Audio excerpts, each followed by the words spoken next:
Hey, what's going on YouTube? So this is just going to be kind of a in the dark kind of video because I'm driving home from work. I've been doing a lot of working. If you guys have been following my channel at all, I work quite a bit, and I put in a 10-hour day today. I've been putting in a 10-hour a day pretty much every day. I have a option to work either 2 or 4 hours over. I've done the 4-hour bit, and if you guys have put in 12-hour days before, man, between getting to work, getting home from work, getting ready for work, and then putting in 12 hours, that's a long day, guys. So I've been trying to put in 2 hours extra every single day, and plus I'm working Saturday tomorrow for probably 9 hours, so I'll have about 17 hours of overtime. That's pretty good. That's my sweet spot's around 12 hours, to be honest with you, but because of the holidays coming up and stuff, I'm trying to put in a few extra. Apologize for not posting any videos on my channel. I'm really contemplating what I want to do with my YouTube channel. I don't really have a very good direction. I never started the channel really to have much of a direction.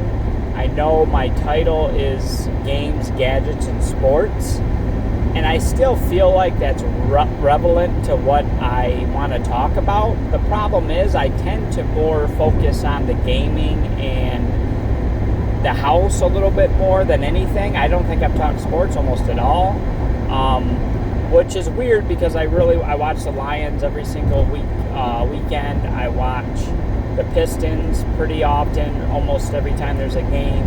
I'm a huge Detroit Pistons fan, big Detroit fan, so I might start talking more about that, but I also think I want to go a different direction. I think I might want to start a specifically gaming talk channel, and do all my gaming talk on that channel, and then maybe have another channel where it's literally maybe just stuff like this, where we just can have a conversation together about whatever's on my mind. I have a 35 to 40 minute drive coming home every single day, damn near 5 or 6 days a week, so it'd be a prime opportunity to just have a conversation with you guys. To be honest with you, nobody really wants to stare at my face. I don't think that's really what it's about. It's about having good conversation, good dialogue, and maybe you guys can reply back in the comments and we can kind of keep this thing going. Sometimes having videos like this, guys, is just kind of an interesting way, especially when you're a person like me that, I don't really have that many friends, and I'm not saying that in an oh, poor me kind of way. It's life. I'm a 41-year-old man. I'm married. My wife is pretty much my best friend. I do have one really, really good friend I've known for 20 years, and, I'm going over to his house this weekend for a movie afternoon in his theater that he's got made up in his basement. In life, guys, if you have one very, very, very good friend, not just a casual friend, but a friend that'll, help you whenever you need it for the most part if you can, and, just be there and you can talk all the time and all that stuff, you're very lucky. A lot of people have a lot of friends, but are they really, truly good, deep down friends? Most of the time not. Most of the time people quit talking. If they don't see you every day at work, you're pretty much out of their mind. That's just the way it is. I've met a lot of cool, interesting people. I have consistently tried to stay in contact with quite several of them, and I honestly can say I'm probably about the only person that actually does reach out to them every once in a while. I still don't get it reciprocated back, even though that we get along. So I don't know, man. I think it's just life. People get caught up in life. They just don't think about other people. And I'm not saying that in a negative way. I know people who have busy lives, and I don't know. It's one of those situations, guys. How many times do you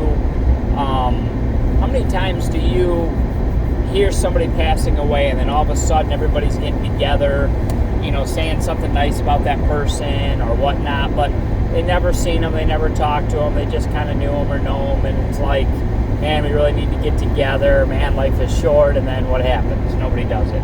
Nobody does it. There's that very rare person like myself that actually would truly want to do that, but when you get no reciprocation, or you get no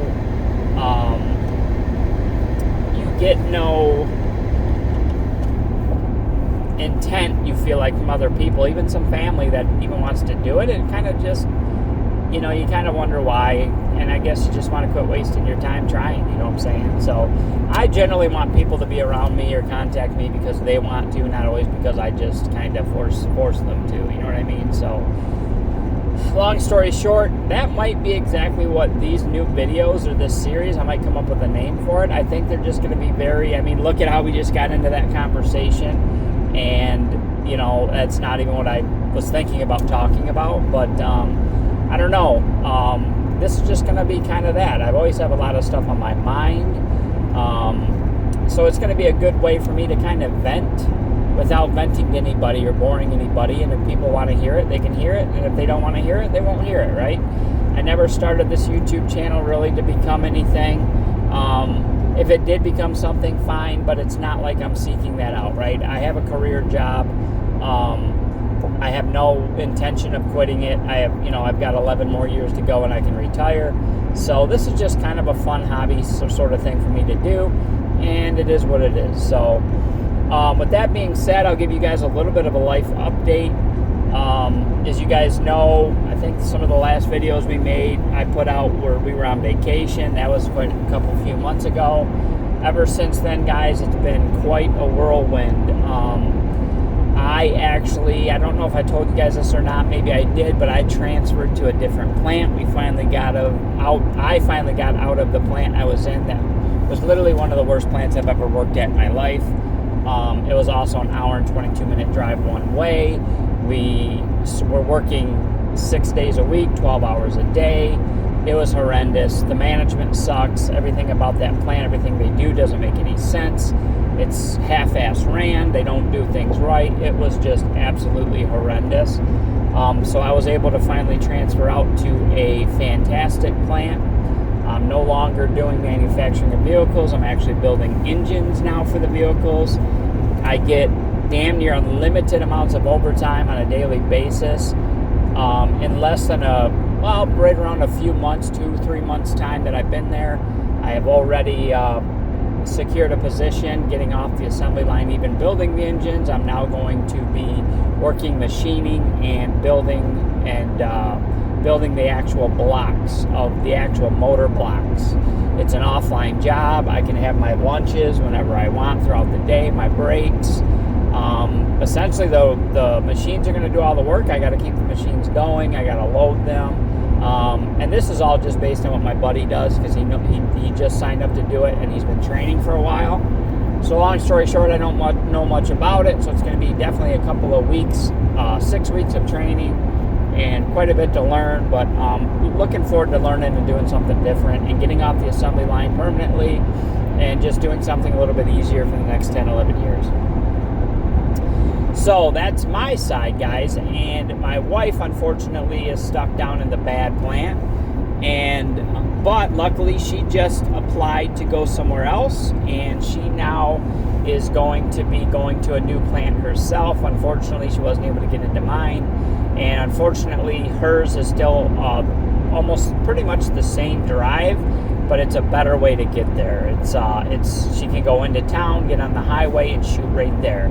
And the highway that she's going to be going on is a very easygoing, chill highway. It's nothing like the one she was going to be on.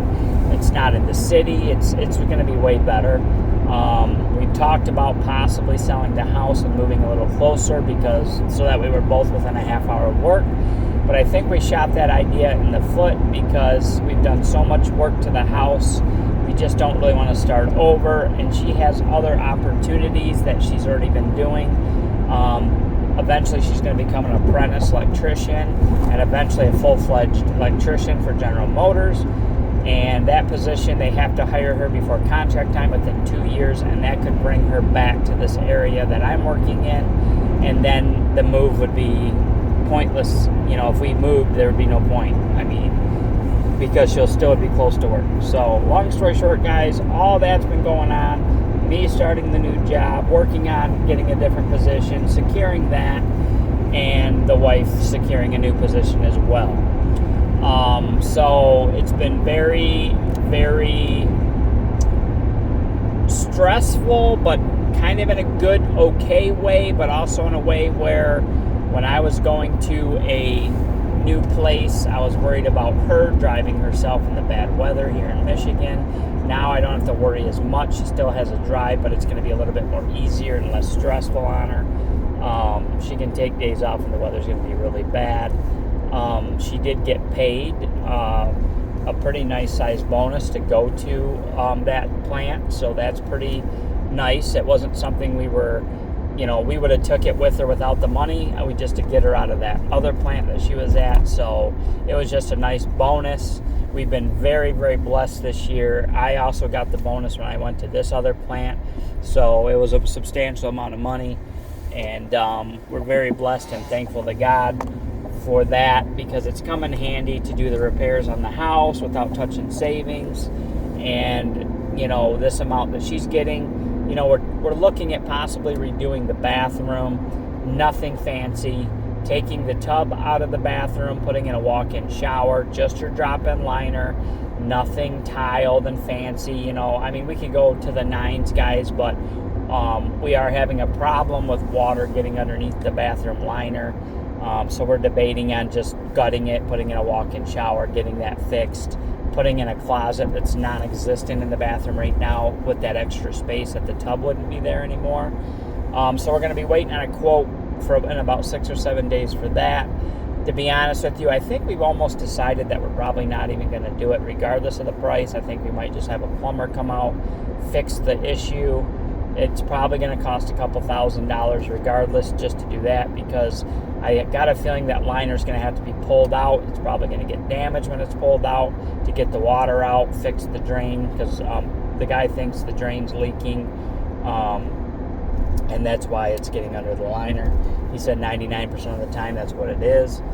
So I don't know, guys. Everything's up in the air. We don't want to just burn through money to burn through money. It's not 100% necessary. It's a bit of a want. It's definitely something that needs to be done. I feel like once I get older and older, I don't really want to have a tub to step into. It gets slippery. I don't like the doors that are on the shower. They're hard to clean with all the tracks and everything. So we're just going to get an open door with just something newer but nice, but very basic. It's going to look good. It's going to be clean. It's not going to be one of those bathrooms you walk into and it's like, oh my God, it's super fancy. It's going to look nice if we do it, but it's not going to, we could go over the top and, spend $15,000 on the bathroom, but I'm trying to keep it no more than $8,500. And if we do what we really want to do, maybe just get what we have fixed for now, because it is super nice and it's clean and whatnot. We just got to get it fixed and spend a couple $1,000s.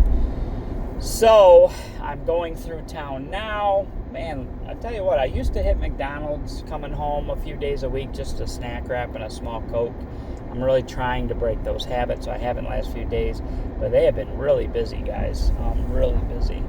Gas is finally dropping down around here. I'm the lowest I've ever seen it in Michigan at $2.59, and I can get 10 cents off at Walmart, and I'll probably get it tomorrow. I'll fill up for $2.49. So man, that's a blessing to be getting gas so damn cheap.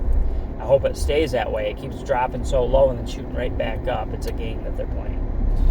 But anyways, guys, so as far as everything else, my back has given me a little bit of problems the last 2 weeks. I say I'm on the rebound right now.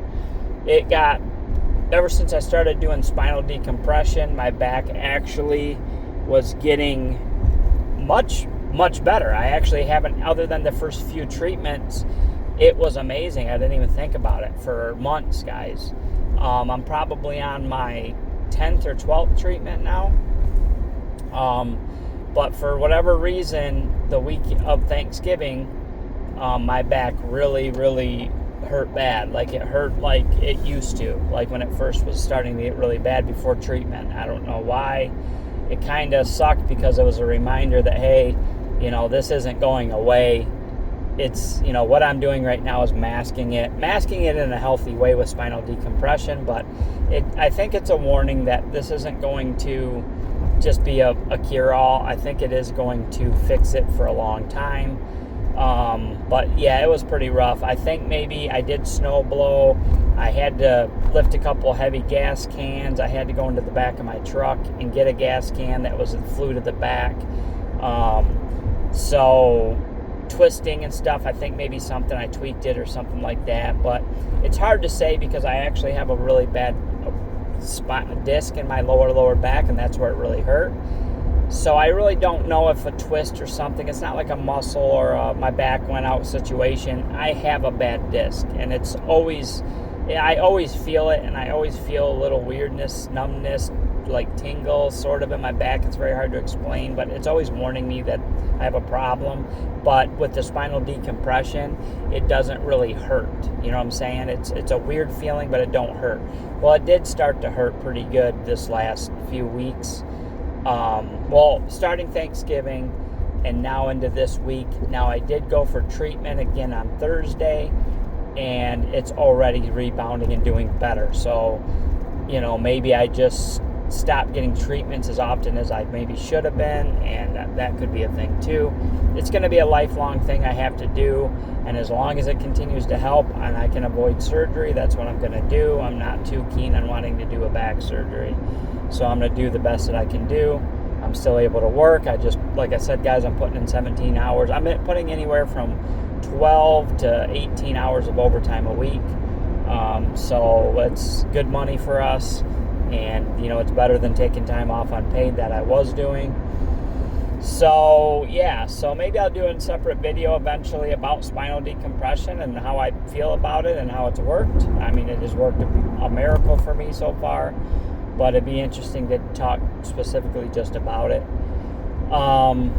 I'm just now going past the gas station. The gas is normally kind of high, and they're at $2.59 a gallon, guys. So that's great, man. I can fill up my truck at $2.59 to $2.49. I can probably fill this sucker up for $40. That's amazing, guys. I mean, normally it costs me, we budget about $60 a week to fill up. I'm usually empty by, you know, Friday or Saturday, especially if I work 6 days. So I definitely, you know, so if I can save $20 a week, that's $80 a month. I mean, it's a big deal, you know what I mean? It's, you know, not life-changing amount of money, but I'd rather spend it on something else. So now, as far as gaming goes, guys, so you guys know me, and I'm going to fully admit that I definitely, I don't know what it is, guys, but I kind of flip-flop a little bit when it comes to, like, when it comes to life, you know what I mean? I think I've always kind of done this a little bit. Even though, you know, I've had a job for 21 years, and I've always been a very good worker and always had nice things and stuff, but I did tend to flip-flop. I did it on cars. You know, probably one of my biggest regrets in life is owning too many cars. A lot, guys. I could probably, if I probably wouldn't be lying if I said I've had 12 or 13 cars. I might even have had more. I'd have to count. Now, the last 15 years I've had a good job. I probably have had 6 or 7 brand new cars. Only kept them a few years. A lot of wasted money, guys. I'm really stopping trying to do that. I bought this truck. I plan on keeping it a while. My dad don't think I will because he's used to me never doing it. So I'm sure he'll be surprised if I keep this thing more than 3 years. So hopefully I prove him wrong on that, guys. And my wife's car we're going to keep until the wheels fall. Well, it's an EV, so once probably 150, 160, 70,000 miles. When the battery starts showing age, we're probably going to dump that. I do want to keep her at least in a newer car because she's going to be driving 84 miles a day, one way a day. So I got to keep her in something, you know, I ain't got to worry about her. So as long as I get my truck completely paid for, and, you know, even if we have to carry one payment on her car, you know, I'm not all about payments and stuff like that, but these cars are so expensive. Now, I don't necessarily buy a brand new one. Then again, I might, right? I might buy another EV, and I don't want to buy a used EV because there are things that you really should do with an EV, not charge it to 100% all the time. Like, there's certain things you really should be doing, and most people that lease or, you know, have a used one for a little bit of miles, which are going to be a lease, they're not going to do that, you know. So, and an EV would be great for her because you don't have to stop and get gas, get oil changes, there's no maintenance. They're pretty reliable, and they're comfortable, they're fast, and it won't cost us any gas expense for her to get to work. So even if I have to have, you know, or buy one car and have one car payment, you know, she makes anywhere from, you know, $80,000 to $100,000 a year. So even if the vehicle's $50,000, it pays for itself, guys, and getting her to work literally in a half a year. So, that's how I kind of look at it. Now, could we go out and buy a used car for 10 grand, pay cash? She could drive it to work, and same thing, right? It's making her money. Yes, and maybe we'll do that, but I don't know. It really depends. I got to make sure I feel like it's a reliable car. I also got to look at how much money we're going to spend in oil changes, gas, and more repair stuff. You got to, in an EV, you don't have a radiator you don't have to flush. You don't have a transmission that you have to maintain and flush. You don't have oil changes you have to do it, $60-$70 a pop. You don't have to put gas in the damn thing. We can charge it at work for free in any of the plants we work at. We also can charge at home at nighttime at the lower rates. It's way cheaper to charge them at home. They're just awesome, guys. Absolutely love them. And now I will always have a gas vehicle, at least until it becomes, really, really super, super good technology. But I don't mind having a gas vehicle, like a truck, for longer trips and stuff like that. But for getting to work, they're great. They're amazing. So with that being said, I kind of got a little bit lost in what I'm talking about, to be quite honest with you guys. I got to turn this heat down too. It's cooking me out of here. But yeah, so that's my life update. My wife is doing good. She's now seeing the chiropractor that I see just for maintenance, and she works and gets sore, so we're able to go to get a massage about once every couple of weeks, once a week sometimes if we need it. Spinal decompression for me and manipulation, and she does massage and spinal manipulation as far, just your typical back crack and neck crack and all that shit. She obviously don't need the table, which is a positive thing, because if you need the table, that means you got a problem. So everybody's doing good. We're happy. We're healthy. I am going to be having a conversation with my father about a pretty big thing. I don't know if I want to put it out here, at least right now. It could make for some very cool videos, a very interesting thing I've never done before, but it's also probably not going to happen for a couple of years, a year or two maybe. So we'll talk about that at a later date, but it really all depends on my parents and if they, are up for the idea. My mom seems like she's up for the idea. I'm not so sure my dad will be up for the idea, to be honest. I kind of think it'll be a little more of a negatory reply from him. So we'll just have to see Sunday when I discuss it with him. So anyways, guys, I'm almost home. I'm a few minutes away. 22-minute video of me just gabbing, but this kind of helps me get things off my chest, like I said. Just talk at random about things that are on my mind, and trust me, guys, I can talk because I'm into so many things. I'm into politics to a point. I'm getting really burnt out on politics, to be honest with you, but I do keep track of certain things and stuff, and I keep track of the economy. I keep track of housing. We did have a realtor give us a price what we could sell our house for. Actually, I can say this, at least, I do think prices of homes are coming down a little bit. Our house was valued at about $299,000, damn near $300,000 just a few months ago, and now he's saying probably the max we could get it right now is like $280. What did he say? $285. So that's already a damn near $15,000 drop in just a few months. It is winter time. Houses tend to move less, and right now I heard the market's cooling off a little bit anyways. Now he did say that if we really could push it, and I could probably get it sold in a week or two, but you wouldn't want to probably price it where I want it to price. And I'm like, yeah, probably not. He's like, yeah, probably about $230 to $250, and you would have to come to the table with money. I'm like, hell no. That'd be like giving it away. And that's not even like, if you guys watch a lot of YouTube videos and stuff and realtors, they're saying a lot of people like myself that would be a seller are too stubborn to drop the price. Well, people got to understand, of course we're going to be stubborn to drop the price of our home because we had to buy in at a high price, right? It's not like it was just a small little bubble of people that overpaid for homes and that was it. It was across the entire United States.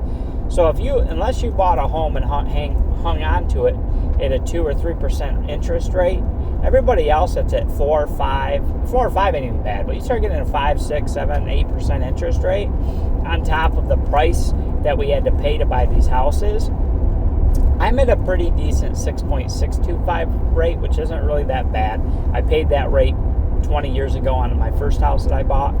So that really didn't scare me, that rate. Definitely ain't no damn 2% though.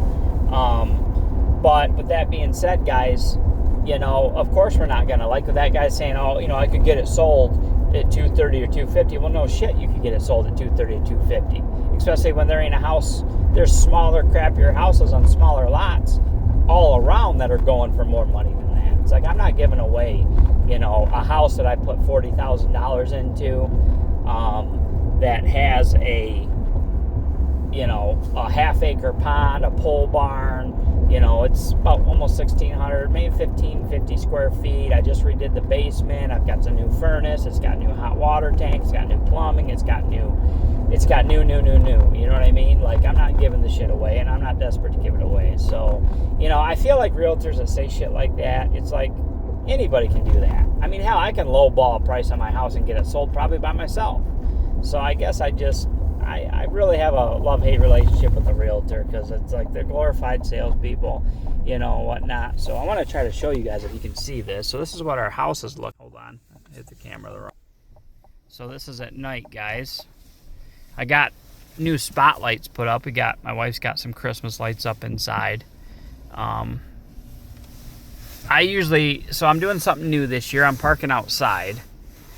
And why do you ask? Why am I parking outside when I've got a perfectly good 2-car garage? Well, I'm doing it for a couple reasons. I had my truck sprayed with Crown so it won't rust. It really will not rust. I've seen and been using this product for many years.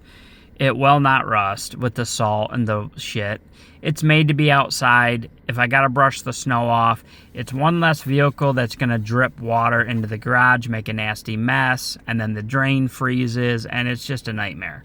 So if my wife can just pull her car in, we'll kick the snow off. A lot better job this year, so there's not nearly as much water in the garage. I also, this video actually might be too long, so maybe I'll hurry it up. I'm not sure if YouTube lets us upload 27-minute videos or not. Well, yeah, I guess they probably do. Anyways, I guess I'll keep talking real quick. But anyway, I'm also using the other side of the garage to store my, I guess you guys don't really need to see me. The lighting isn't really good in here anyway. But I'm using the garage to keep my riding mower, my zero turn in there, because I'm worried about mice in the pole barn, because I don't go out there very often enough to make enough noise to keep them out. And they were already out there last time I went in there. They freaked out wherever they were at and they ran out the door. So they're definitely going to get in there. I can set traps, but I don't want them to chew up wires on the thing. I really don't have a mice problem in my garage because there's so much activity that I just never have mice in there. So it's safer in there. I can keep it on the trickle charger and just keep an eye on it more. I also have the snow blowers I can put right where my truck would be, and I can just go right out the garage and start snow blowing. It's just a lot easier. So if I have to come outside on the, you know, rare snow, not rare snow, we already have snow now, but we don't get, you know, even if we get 7 or 8 good snowstorms a year and a little drizzle or whatever, I can brush it off. It is what it is. Living in Michigan, you get used to it. So, you know, it ain't gonna hurt nothing. Spring will come. We'll give her a nice detail and cleaning and keep it moving. So this is what we're doing. So I just park in front of my in-laws RV that's always here, and call it a day. So yeah, if I zoom in, guys, you could probably see the Christmas tree. My wife's got the Christmas tree up. Like I said, I got security cameras and flash, what do you call those lights? Motion sensor lights all around the house now, which has been great. I like having it lit up. It's usually so damn dark out here, and there's a lot of coyotes around here and stuff, so I want it lit up, and it's just better. It's when I'm outside working or whatever, it's just nice.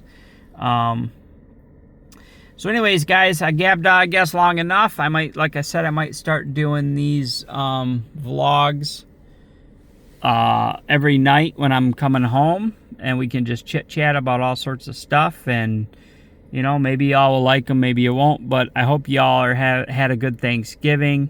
I hope you're excited for the holiday. I wish you guys well, and keep Jesus first.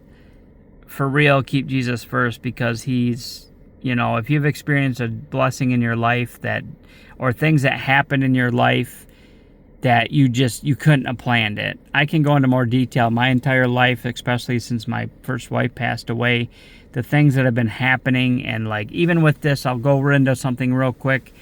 My wife applied for a job. Generally, they tell you when the posting comes down, they usually tell you that day by like 2-3 o'clock in the afternoon. It was over a week, and she's got low seniority. So we're thinking, okay, she didn't get it. And, you know, we got sad, and then we're like, hey, it's not meant to be. It's not God's plan. So it is what it is. So we stopped caring and worrying about it, right? Literally a week later, like last Thursday or Friday, she called me up all excited and said, I got into my new plant. I'm like, what? Wasn't expecting it at all. She got in. And what's funny, guys, is there's a bunch of layoffs right now at my company. And in that moment when she applied, she was technically laid off for like a week herself. And our plant was what's called a plan of access as well, meaning they have too many people and they're laid off. So they label a plan of access, which allows those people to get into other positions that are opened up before other people can. It would be her only opportunity left to get somewhere else because she was going back to work the next week, and all the people that were permanently laid off would never get any. Will take all the spots because once they're laid off, they obviously get first priority no matter seniority in order to get a job. So she needed to be picked up there, and a week later, which is weird for them to wait such a long time, they picked her up. So that was pretty awesome. And in order to get the money that she got, you have to be a plan of access, which don't happen a whole hell of a lot. It's a little bit rare thing. I've never had it happen to me until this year at 21 years in the company. So it's a very rare thing. So she was able to even get paid a substantial amount of money as well to do it. So, which it spread out over a year. So pretty amazing thing that he helped get her out before she had, because she was also being forced to day shift, which would have been rush hour traffic on a very bad highway. And also the road that leads all the way to our home is extremely bad. It could literally have taken her 2.5 hours to get home when it should take about 1 hour and 22 minutes, even possibly longer. That's how bad it would have been. Because she's leaving, they're going to keep her on second shift until the 19th, and will be off for the holiday, and then she'll be starting her new plant at the beginning of the year.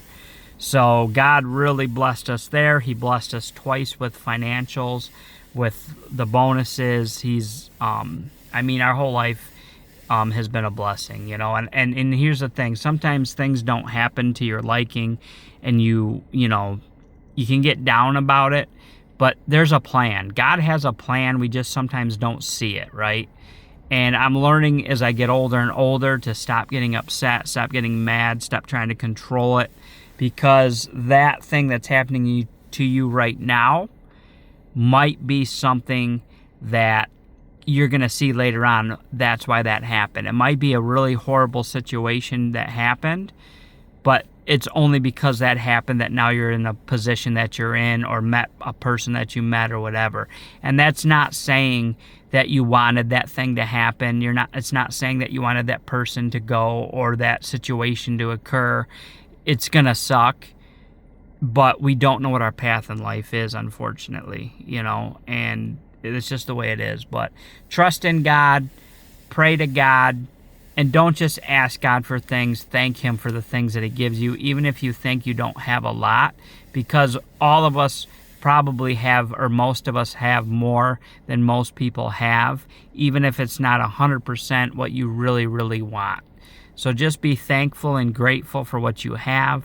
Help others when you're able to help them. And sometimes helping others is by not helping them. Keep that in mind too. So anyways, guys, y'all have a great night. I got to get inside. It's almost 1 a.m. I got to work tomorrow. I like to take about an hour and a half to decompress and then get my sleep. So I might put out one more video, guys, because I did do something I'm actually weirdly happy about, and I'll put it out. So y'all have a good night. God bless.